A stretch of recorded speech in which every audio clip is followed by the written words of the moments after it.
reports of suicide of male nurse Tsolo has raised concerns that such incidents among other healthcare workers in the Eastern Cape are going unreported. The Democratic Nurses Organization in the province, DENOSA, has put the blame squarely on recent cancellation of contracts by the health department, leaving some 9,000 nurses unemployed. Joining us now for a fuller picture of the problem is DENOSA Acting Provincial Secretary Sivuyile Sikwe. Sivuyile, good evening and thank you very much for your time.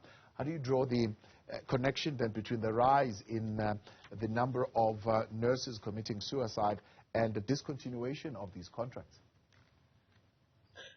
Thank you very much, Thabo, for welcoming us to your program. Yes, indeed, we are sadly shocked by the life of the cadre that has just been taken away because of the fact that contracts of healthcare workers were terminated at the end of March this year.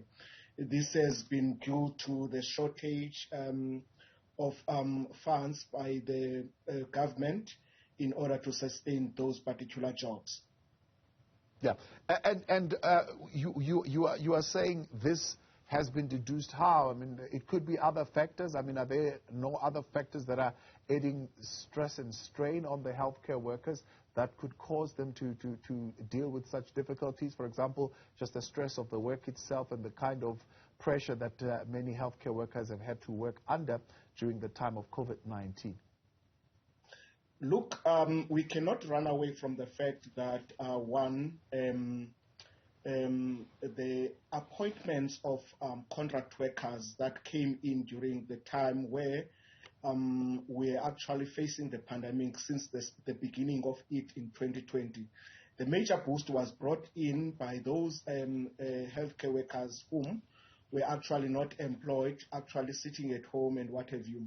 So that actually brought a relief to the system, which was already suffering in terms of high pressures, non-filling of posts that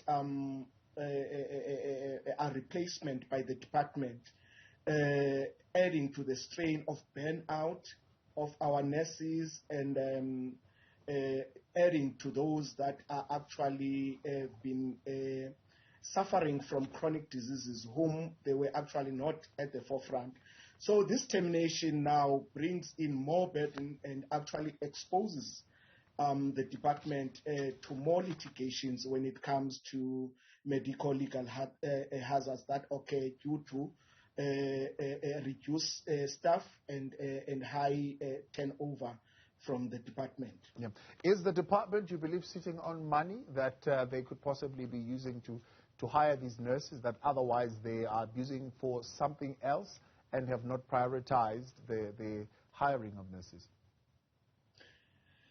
To be honest, we are really concerned about how money is being spent, more especially as I'm saying that non-hiring of nurses actually predisposes the department to the issue of litigations, and which of course now we would see that some money, instead of being used to hire nurses, is actually directed or channeled to pay those litigators whom are actually milking the department, in a sense that you'll find out that even those posts that are being vacated through death, through resignation, through retirement, they are actually not filled, but that particular money is channeled to pay those medical legal hazards, leaving now those staff turnovers at a high rate, and also the fact that the burnout is actually more evident as you see that more nurses are